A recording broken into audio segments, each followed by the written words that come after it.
All right, ladies and gentlemen, wherever you're joining us from, my name is DJ K Plus. I'm here with my white brother, the Gray Man, aka the Nick.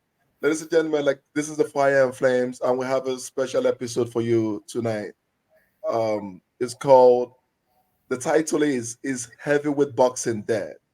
All right, so we're gonna be doing we're gonna carry out some analysis on boxing in general. We're gonna allow you guys to share your thoughts as well on the comment below. Subscribe, share with your friends, and this is live as well. So please share with all your friends so they can join us. They can also interact with us live. So, like I said, we're gonna be setting boxing as a whole, heavyweight boxing specifically. We're gonna talk about if the rhythm have changed, if the finesse have changed, if it's more of, commercial now compared to the days of Muhammad Ali, Bruno, George Foreman, and the rest. So we're gonna make it more fun, entertainment as well to it, and just we're gonna we have some clips also that we're gonna share with you as we backset this topic. And I'm here with an expert, somebody who knows his onions in the game of boxing. Is none other than the Gray Man himself. The Gray Man, how you doing today? I am doing well. And if you don't mind, I would like to start the show by telling you a true story about what happened Excellent. today. To be all honest with you, today's Sunday. It is the Lord's Day. It is the Lord's Day, yes. Hallelujah. And my brother from Nigeria, the most handsome guy I know, and my best friend in the whole world, Yes, sir. called me up and he said, we want to do a webcast today. And I said, today's the Lord's Day. It's day of prayer. He's like, no, we have to do a webcast today. I said, son, it's the Lord's Day. We are not doing a webcast. He's like, well, and he asked me, what are you doing? It's like, what I always do on the Lord's Day, I'm looking at naked women online. On last day. He said, well, I want to do a webcast about boxing. I'm like, hello. Okay, now you got my interest. I'm a little older than my friend the Big K, so I did what any self-respecting Christian would do. I closed my laptop and I came here and I'm going to give you my wisdom. I wouldn't call myself an expert, to be honest with you. But I will say one thing. I did actually grow up during the golden age of boxing in the 70s. And I saw all the fights over and over and over again. And well, the 70s were really important, by the way. Okay. It's because we had 4 fighters that each and every one would be a champion in his own decade. And they all actually had the misfortune of being born around the same time and fighting against each other at the same time. And each one of them would be a top 10 heavyweight of all time, in my opinion. And we're going to actually spend some time discussing it because I'm an old man. I can, bestow some of my wisdom. But so I took some time of my Lord's Day so that we can discuss it. I have a tendency of talking a little bit too much, so I got to be careful here. Awesome. So definitely this episode won't be enough for us to backset everything that has to do with boxing, heavyweights in terms of old school. So we're gonna take it. I want also take it from this point of view. I want to ask you, the Gray Man, how will it compare boxing of today? When I say today, let's say in the space of the last 10 years. Okay. Well, so let me just say that I can sum that up by down goes Frazier, down goes Frazier. Now that fight was pinnacle. I was only 7 years old at the time, by the way, and even I was like shaking. Joe Frazier was the guy that actually took out Muhammad Ali. They thought he was unbeatable. He actually took on George, a little known badass called George Foreman. People did not like George Foreman. George Foreman was not very nice. He was Mike Tyson before Mike Tyson, only twice as big, to be honest with you.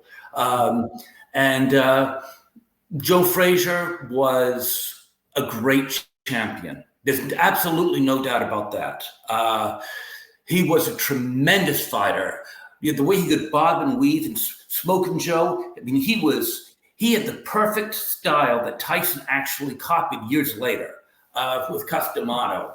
And he came in there and he was all business. No one thought Foreman had a chance. And he came out of that corner, Smoking Joe, just moving, bobbing, weaving.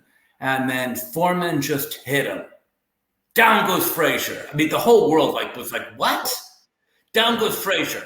The first of 6 brutal knockdowns. And let me tell you about Frazier, though. Each and every time he got up. He never stayed down. That guy never stayed down. As brutal as Foreman's beating, he bounced him like a basketball. And that guy got up every single time, ready to just continue. And the referee said, no. After 6 knockdowns, no, you just can't. You can't. No. But all 4 champions I talk about today, tremendous respect for them. Tremendous respect. So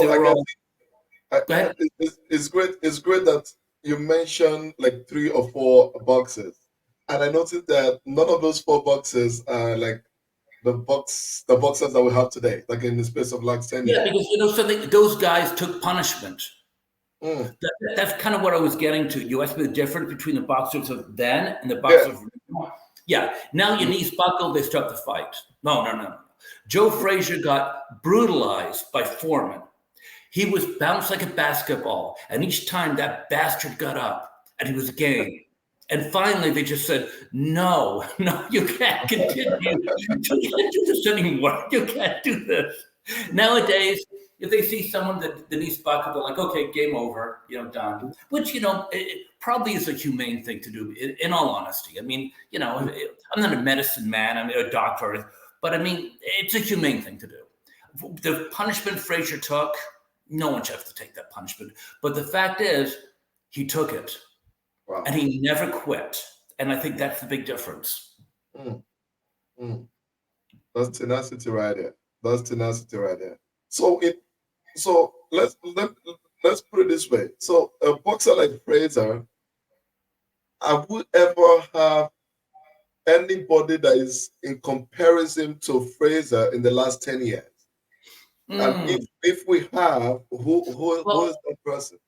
I will tell you a story, though. In the last 10 years, I don't know. I honestly don't really know, because you really can't compare last 10 years to like 50 years ago. But I will tell you a story that's true. Okay. Cus D'Amato, who trained Mike Tyson, used that fight, Foreman and Frazier, to teach Mike Tyson how not to be too cocky. He said, you are Frazier, and Foreman, could be anyone. So you got to be really careful, because you get too cocky, this is what happens to you. And then Cus D'Amato died. And you know what happened? Wow. George Foreman came out of retirement. And it just resurrected. Yeah. I remember he's saying he woke his wife up early in the morning. Yeah. And he told his wife that he's going to come out of retirement and he's going to be the heavyweight champion again. Yes. And I remember you saying that the wife told him to go back to sleep, that he's dreaming. Yes. But but the funny thing is, Cus D'Amato never had any clue that Foreman would actually lose his money, which is what happened, by the way. For those of you who've not seen the movie, by the way, highly recommend George Foreman. He was my hero, and he always will be my hero. We can discuss Foreman all day and all night if you want to. But the fact of the matter is that Foreman actually ended up, because of poor management, having to box again. He never wanted to. But he was very good. And what happened is Customato trained Hmm. Tyson Okay. to be careful and not be too cocky, because look what happened to Frazier. He had Mm, no idea that Foreman was going to come out of retirement. So when mm, Customato died, George Foreman came out of retirement, and George Foreman decided he wanted to fight Mike Tyson. Mike mm. Tyson said, no, no, no, no, no, no. And Foreman was chasing Tyson around, trying to get a contract with him for the longest time. But, Mm. understandably, Tyson was trained, not to fight a guy like Foreman, because he gets cocky and he gets hit, and Foreman will bounce him around like he bounced around Frazier. Now, what would have happened? Honestly, I think Foreman would have beaten him, because Tyson was so scared. I mean, Tyson was really scared of Foreman. Um, Physically, mentally, Tyson should have won easily. But when you're Wow. talking about things like mental blocks, Mm. getting over that whole Foreman thing, Tyson wanted nothing to do with Foreman because of that Frazier fight. And they were right, though. He had the exact same fighting format as Joe Frazier. Mm. Boxing's pretty weird that way, because now you're dealing with Ken Norton, another one of all those fighters are just tremendous back in those days. And I, and I think, Norton, and I think what? not just the fact that they're tremendous. Okay, I don't want to be too hard on the current generation heavyweight boxers. I don't want to be too hard on them, because the reason why I said that, if we go back to the days of the Frasers, days of Judge Foreman, days of even Bruno, Mike Tyson, I think probably the impact of the World War. Probably I'll put it a question that way. Do you think the impact of the Second World War, kind of from that generation from the World War, the two World War, kind of affected boxing to make it more brutal and to make it more fierce? Well, So, the thing what's your is, point of view on that? if you want to look at boxing as a whole, Yeah. it's always the poor class that actually are the toughest boxers. Mm. You start off with the Irish, like General Sullivan, and Okay. then it moves. Well, obviously Jackie Johnson. I mean, great boxer, by the way, very underrated. Um, Mm. wow, yeah, that's okay. And then John O'Sullivan and Corbett and all those guys. And then it developed into kind of more the Italians. They kind of Mm. took over the scene. Whatever the poor classes, and of course then Joe Louis. Oh my God, the Brown Bomber. That guy could knock you out with either hand. Ezra Charles, Rocky Marciano, of course, another Italian, probably very underrated. 180, and might be the best heavyweight champion of all time, undefeated. Mm. And then we go into what I consider to be the golden age, which is Ali, Foreman, Frazier, Norton. There's actually, if you actually look at the supporting boxers in the 70s, even people like Ernie Shavers and Ron Lyle, I wouldn't call them necessarily championship materials, but I mean, really, really tough guys. Anyone watching this, if you got a YouTube and you want to see something, you want to see a real Rocky fight, watch Foreman, Ron Lyle. Doesn't last long, I promise you. Those guys were just animals. There was no defense. In case they made that, what Judge Foreman and who? So Big K, did you watch that fight, the Ron Lyle Foreman fight? No, no, no. Oh, I only oh, watched Royal Rumble. brutal. It's like Mm. watching Rocky. There's no defense. They just went in Mm. there. It's like pound, pound, pound. Mm. What a great fight that is. Highly recommend it. Yeah, Judge Foreman and who? Somebody's starting accent. Judge Foreman and who? Run, right? Run Lion. I'm sorry. Somebody's asking Judge Foreman and who? George Foreman and Ron Lyle. George Oh, Run Foreman. Lion. Okay. If you want to watch a real life Rocky movie, Ron Mm. Lyle, George Foreman, YouTube. It will not disappoint you. I promise you. Mm. Yeah, great fight. Great fight. I showed Okay, you I know showed what? 15-year-old daughter that, and she was like, Daddy, that was the triple thing I've ever seen in my entire life. It's like, yes, Ron Lyle, George Foreman. That's what I recommend. You can't lose. Put your Okay. Rocky movie aside and watch the real thing. Okay, now that you mentioned the Foreman liar, so this is what I'm gonna do for our guest. I'm gonna add. Let me add Josh got a series of left again. jabs in there, then a right. And they both exchange right hand power right there. Is that a Oh, fight? you're showing the fight, man. Uppercut by Yeah. Lyle. So let's Foreman see. again in trouble. So the great man, can you while the commentary is going on, can you help us analyze this fight? I know, did you watch it live? Now it's Lyle. Now it's Lyle. What an Oh my incredible- God! I feel like this is an incredible fight. Oh, what a fight that is! Wow. This is what I'm talking about, folks. This is Rocky, real Rocky. Wow.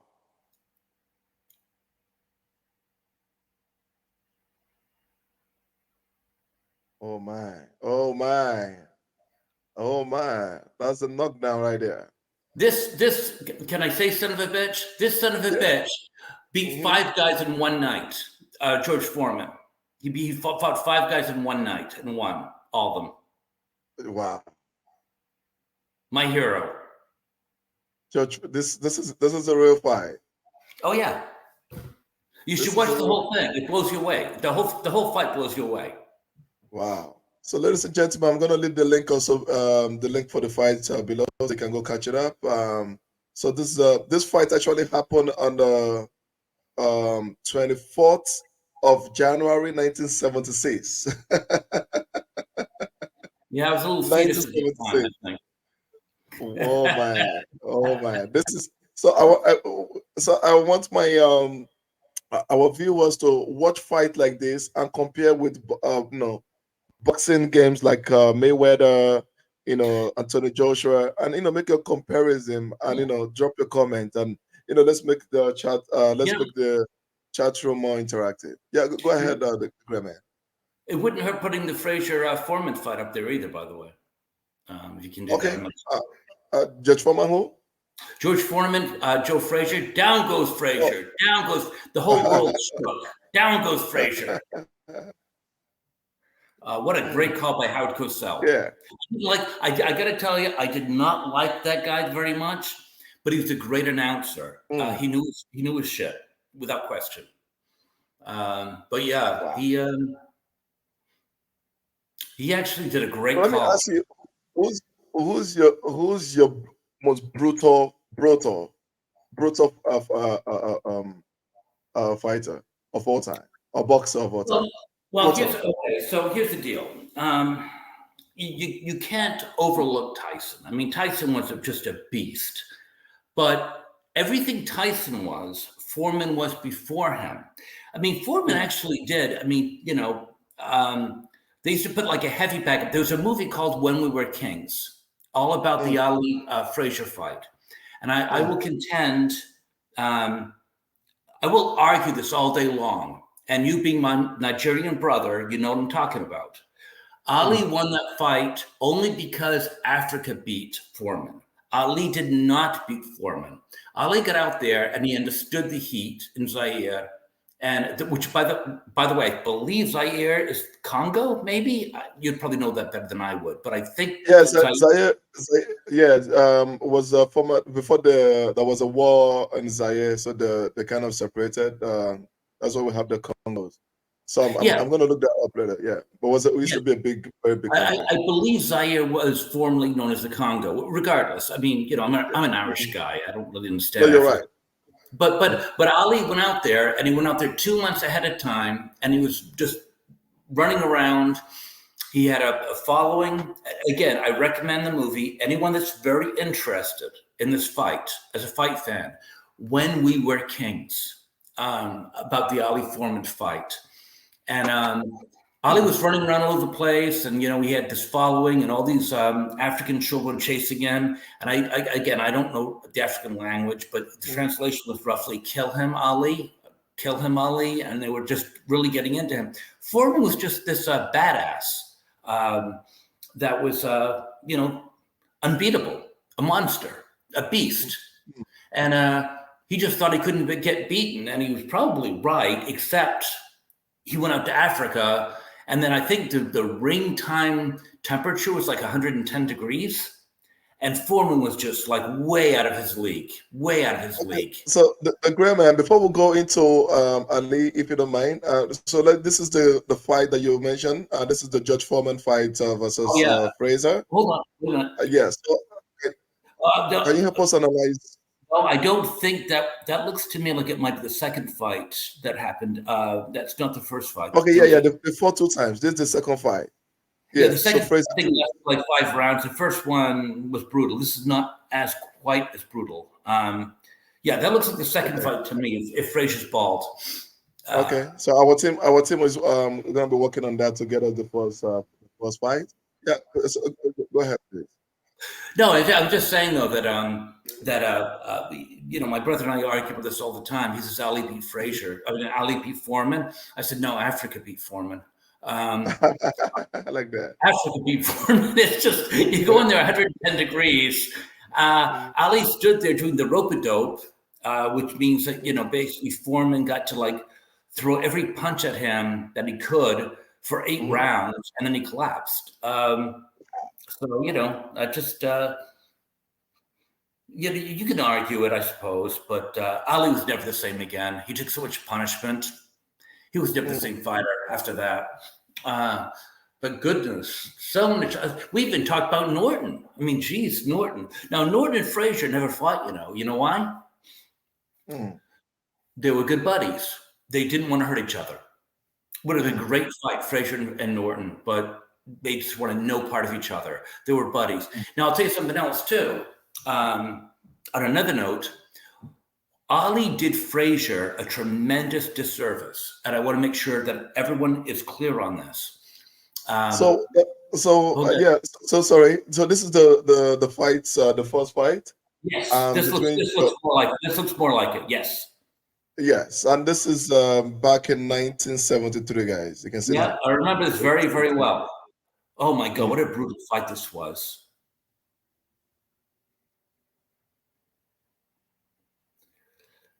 Down goes Frazier. Down goes Frazier. That's 1 of 6. Wow. 1 of 6. Wow.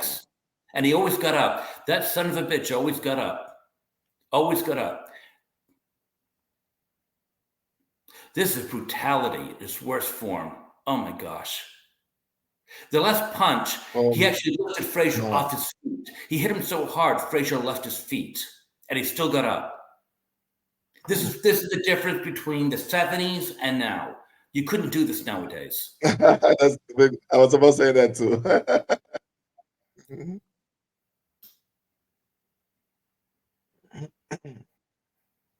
Oh my. He never said quit. Wow. Arthur McCanty was the referee, by the way. I recognize him. Boom. Boom. Who is this guy?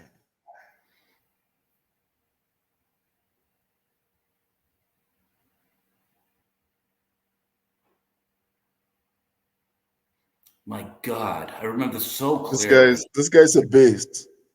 Oh yeah, without question. See, he left his feet. The fight's over. That's done. It's still up. No, the fight's over. When he left his feet, no, he left his feet. He lifted them in the air. He's done. He's gone. But he's still willing to fight, though. That's what I'm talking about. You have the difference between then and now. That's the difference right there. Joe Frazier got up and he was still game. Wow. That's the big difference. Wow. So why I think, by the way, getting back to what we were saying, why I think Joe Frazier was done an injustice by Ali is Ali was a gamester. I mean, he liked to talk, I mean, that's what he did. He was probably the original. Oh, yes. He was probably the original. I call him the boxing poet. Yeah. He's a poet. He might have been the first rapper if you really watch him. But Yeah. what he did was he actually painted Joe Frazier as an Uncle Tom, and I think that Yeah. that really hurt. I know for a fact that hurt Joe Frazier.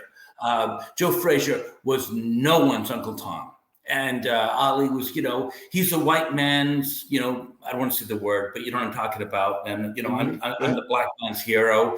And Joe Frazier was really suffering as a result of that because he was no man's, Uncle Tom at all. He was a very, very proud black man. And I think that was the one thing that bothered him the most. And I think that was the unfortunate thing that came out of it is that Muhammad Ali tried to belittle Joe Frazier.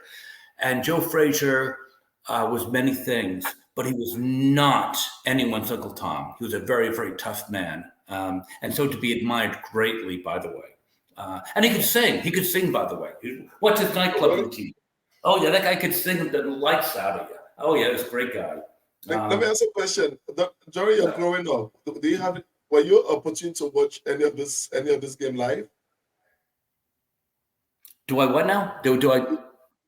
At any point in time, did you like get a ticket to go watch any of this game live? No, no, no. Well, I was only like, you gotta understand that when Foreman and Frazier fought, Mm. I mean, I was only like maybe 7 years old, 8 years old or something. I mean, I remember them, but no, I was too young. But I certainly watched all the boxing styles. I can tell you, about the peekaboo style that Norton had, that Foreman actually got when he came back and won the title back in against Michael Moore. Okay. Which is kind of funny. That was a big problem with Ken Norton. Let's spend a couple of minutes on Ken Norton, if you don't Okay. mind. Yeah, sure. Very underrated fighter. Any other time he would have been a tremendous champion. He lost a split decision to Larry Holmes when he was old. Now, Larry Holmes might be a top 10 heavyweight champion of all time, and he barely beat Kenny Norton in 1979 when Kenny Norton was very, very old and way beyond his prime.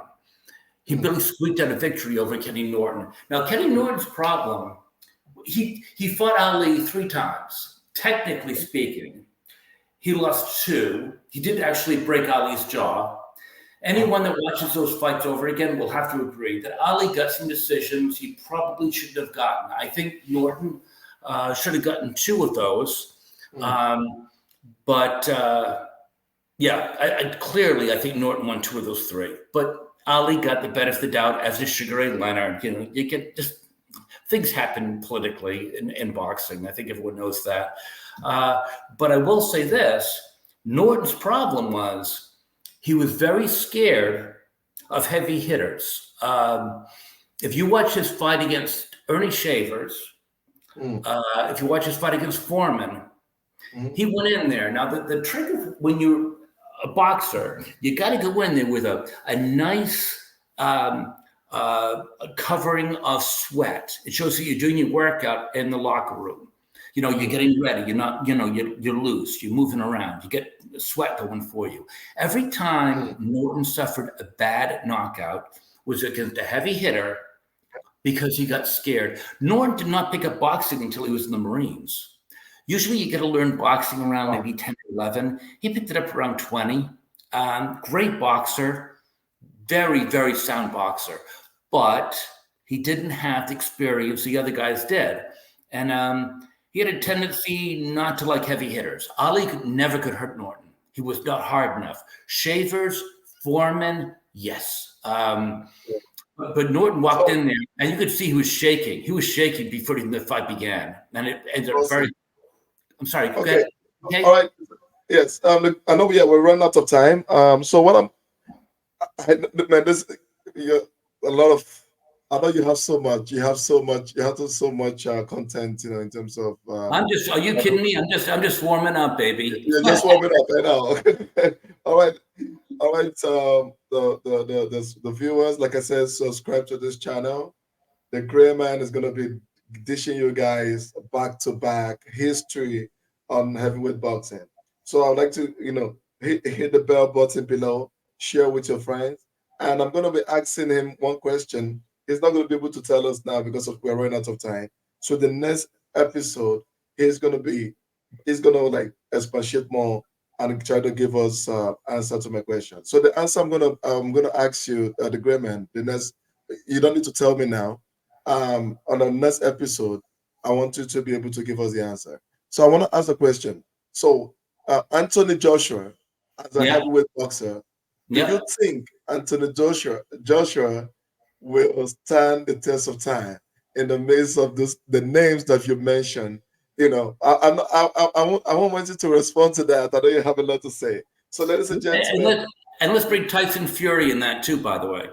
Next, okay, Tyson Fury as well. fantastic, fantastic. So the question is, Anthony Joshua, Fury, both of them, do they have a place, in the timeline of Muhammad Ali, George Foreman, Joe Fraser, and all the great names that you have mentioned? So, if you want that answer, subscribe, like I said, the next so that you will get a lot as soon as we drop the next episode. So, ladies and gentlemen, for my humble self, your award-winning DJ K Plus and the Gray Man, this is the Another, Fire and Flame podcast. What do you have to say? another time, Final. another place, Highlander. Awesome, awesome. So, ladies and gentlemen, stay tuned. See you on the next one. Bye bye. Bye now.